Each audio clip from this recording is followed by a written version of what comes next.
오늘 같이 찾아보실 말씀은 창세기 31장 17절에서 35절까지 말씀 읽도록 하겠습니다. 한 절 한 절 돌아가면서 읽겠습니다. 야곱이 일어나 자식들과 아내들을 낙타들에게 태우고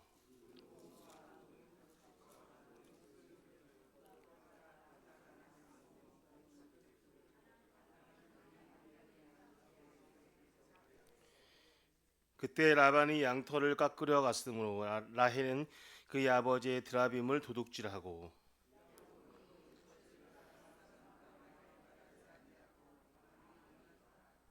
그가 그의 모든 소유를 이끌고 강을 건너 길르앗산을 향하여 도망한지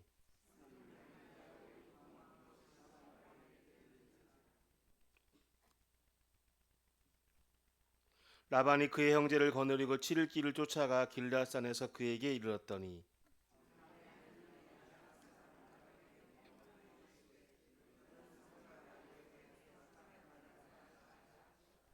우리 33절부터 읽겠습니다.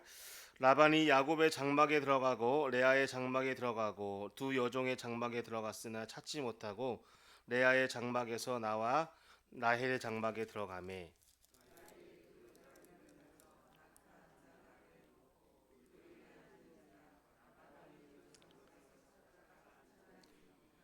함께 읽겠습니다.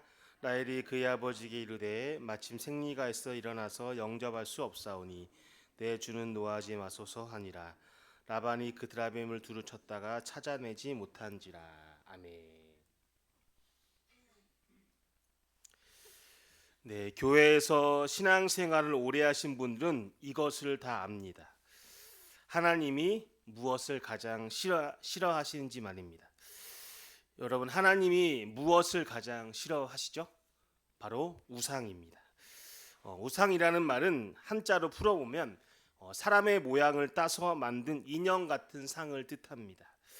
물론 이 말처럼 사람의 모양을 따서 신의 형상을 만들고 그 앞에 절하는 것도 우상이지만 사람 모양뿐 아니라 소나 사자 같은 짐승의 모양을 따기도 하고 심지어는 영험하게 생긴 바위나 큰 나무 앞에서 절하는 것도 다 우상에 포함됩니다.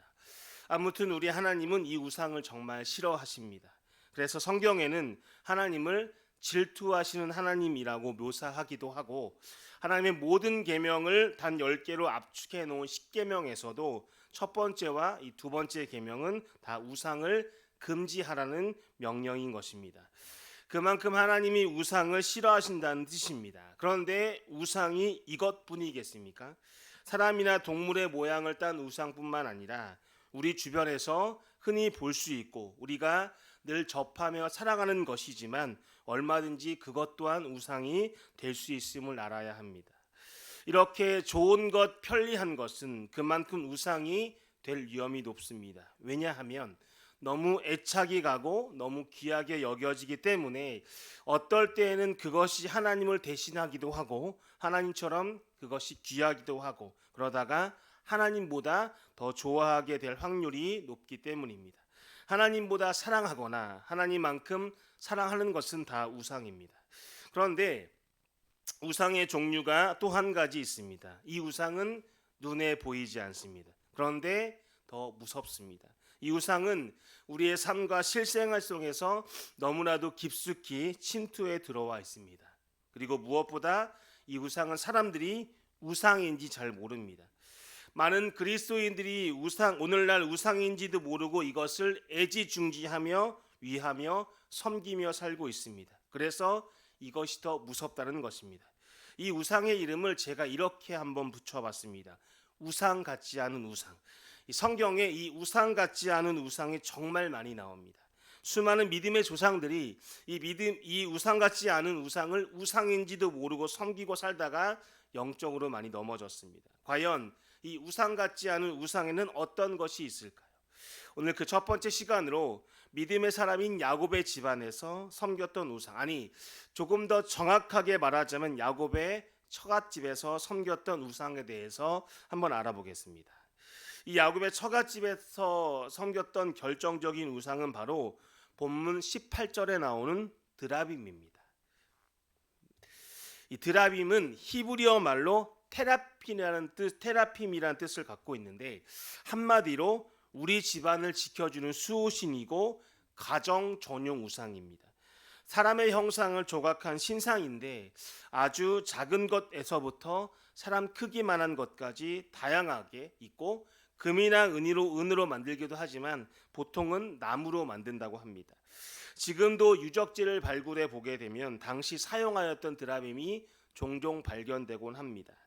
그때 사람들은 집집마다 이 드라빔을 세워놓고 매일 그 앞에서 우리 집을 지켜달라고, 우리 가정을 행복하게 해달라고, 잘 살게 해달라고 이 드라빔 앞에 빌었던 것입니다.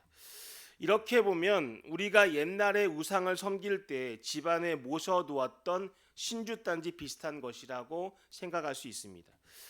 성경 속의 라반의 가정도 예외가 아니었습니다. 다른 집들처럼 집안에 드라빔을 세워 놓았습니다. 나중에 딸인 라헬이 이것을 훔쳐서 이 안장 안에 낙타 안장 안에 숨긴 것을 보니까 아주 조그만한 드라빔 우상이었던 모양입니다. 그런데 분명 라반의 집안은 하나님을 잘 아는 집안이었습니다. 툭하면 말끝마다 하나님을 찾는 것을 보면 예수님을 잘 믿는 집안이었다는 것입니다. 그런데도 이 집안에 드라빔 우상이 있었습니다. 마치 예수 믿는 집안이 집안에 부적을 붙여놓고 신주단지를 모셔놓고 그 앞에 날마다 비는 것과 같습니다. 명백한 우상 숭배입니다. 그런데 여러분, 이 드라빔은 그냥 우상이 아닙니다. 드라빔은 겉으로는 사람 모양처럼 생긴 우상이지만 실제로는 내 가정의 우상입니다. 내 집안의 우상입니다. 무슨 뜻인가 하면 우리 집안의 수호신이고 복의 근원이 되어서 우리 집을 행복하게 잘 살게 지켜달라고 비는 우상인 것입니다. 그러니까 이 드라빔은 단순히 겉모습의 우상을 떠나서 앞서 말한 대로 가정의 행복 자체가 우상이 되고 하나님보다 더 중요한 가치관이 되는 것입니다. 라반 집안이 바로 이런 집안이었습니다. 돈이 우상이 되고 행복이 우상이 되고 내 집안이 우상이 되고 내 집안 가족이 우상이 되는 집안입니다. 그런데 요즘도 수많은 가정이 이런 식으로 살아갑니다. 가정의 행복을 위하여서 가장 필요한 것은 당연히 1등은 돈인 것이고 2등은 건강인 것이고 3등은 나의 자녀가 잘 되는 것입니다. 이것은 예수님을 잘 믿는 가정에서 나온 답이 아닙니다. 예수 믿는 가정도 답이 똑같다는 것입니다. 라반의 집안처럼 말끝마다 하나님 찾고 예수님 찾고 기도는 하고 가족들이 교회는 다니긴 하지만 정작 집안의 목표와 가치관에서 우리 하나님의 자리는 없습니다. 돈과 가정과 자녀들만이 잘 되는 것, 가정의 행복 사이에서 우리 하나님은 온데간데 없다라는 것입니다. 그렇다면 우리는 이미 집안에 이 드라빔을 세워놓은 것입니다. 비록 내 눈엔 보이지 않지만 드라빔 신상을 세워둔 것입니다. 라반의 집안과 조금도 다름없는 집안입니다. 그렇다면 이 드라빔이 아버지 라반에게 얼마나 귀중한 존재였겠습니까? 당연히 갑오 1호였고 1000만 금을 주어도 누구와도 바꿀 수 없는 귀중한 재산이었겠죠. 그런데 야곱 가족이 야반 도주를 해서 라반의 집을 떠날 때 딸 라헬이 그 드라빔을 어떻게 합니까? 아버지가 양털을 깎으러 나간 사이에 라헬이 그 드라빔을 훔쳐서 도망을 갑니다. 라헬이 그 급박한 상황에서 왜 드라빔을, 다른 것도 아닌 드라빔을 훔쳐갔을까요? 답은 분명합니다. 라헬도 그 드라빔이 자기 가족과 자기 집안을 보호해 줄 복이라고 믿은 것입니다. 그러니까 양떼도 황금도 아닌 드라빔을 훔쳐간 것입니다. 이것만 가져가게 되면 우리 돈을 다 빼앗은 아버지 라반에게 복수도 되고 그 복을 그대로 우리 집안으로 옮겨갈 수 있다라고 믿은 것이죠. 아버지의 가치관이, 또한 아버지의 우상 숭배가, 아버지의 그 신앙관이 그대로 딸 라헬에게 옮겨간 것입니다. 여러분 분명히 기억하시기 바랍니다.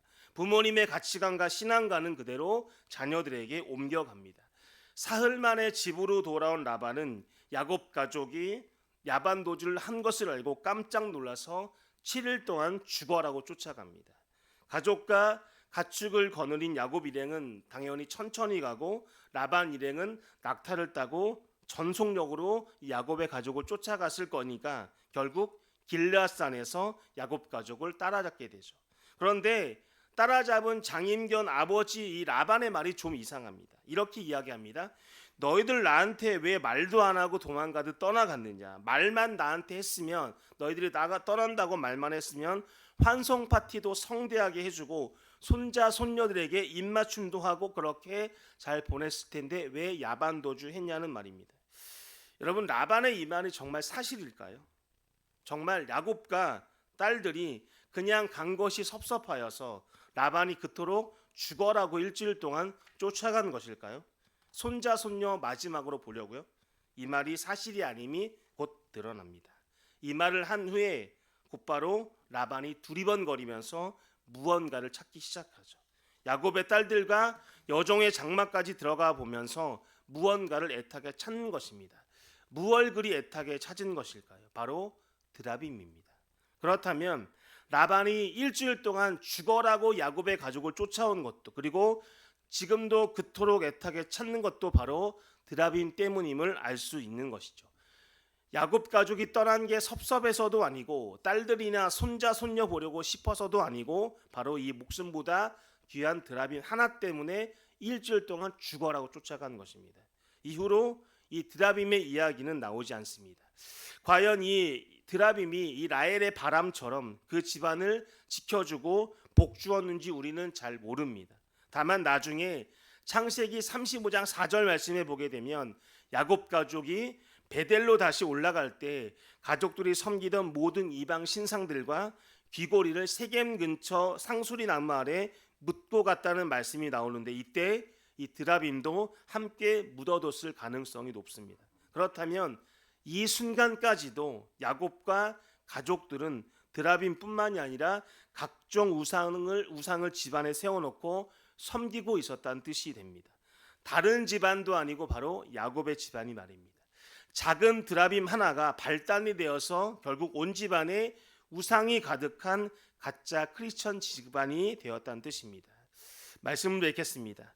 우리 크리스천 가정에도 우상이 있을 수 있습니다. 얼마든지 그것이 가능합니다. 그리고 실제로 수많은 크리스천 가정이 우상을 세우고 섬기며 살아가고 있습니다. 눈에 보이진 않지만 더 무서운 우상인 것입니다. 바로 라반 가족처럼 가치관의 우상입니다. 돈의 우상입니다. 가정의 행복과 성공이라는 드라빔인 것입니다. 크리스천 아버지의 잘못된 생활 방식과 잘못된 신앙관이 크리스천 딸과 아들들에게 그대로 전해지고 결국 온 집안에 보이지는 않지만 우상이 가득하게 된 것입니다. 이런 것들이 우리 집안의 우상이 되어서 하나님을 대신하고 나아가 자녀에게 그대로 영향을 끼치게 되는 경우입니다. 그러면 그 결과는 어떻게 될까요? 오늘 우리는 어떤 복도 줄 수 없는 죽은 우상이 아닌 살아계신 하나님만 의지하고 살아가는 성도가 되어야 합니다. 더욱이 하나님을 믿노라 하면서도 내 전용 하나님, 내 가정 전용 하나님으로 내가 필요할 때만 하나님을 찾고 나의 바람과 욕구를 충족하기 위해서만 존재하는 하나님이 된다라면 이것이 드라빔 우상과 별반 다를 바 없습니다. 바라고 원하기는 우상 숭배를 단호하게 끊어버리고 살아계신 하나님만 섬기고 순종하는 여러분과 여러분의 가정 되시기를 주님의 이름으로 부탁을 드립니다. 기도하겠습니다.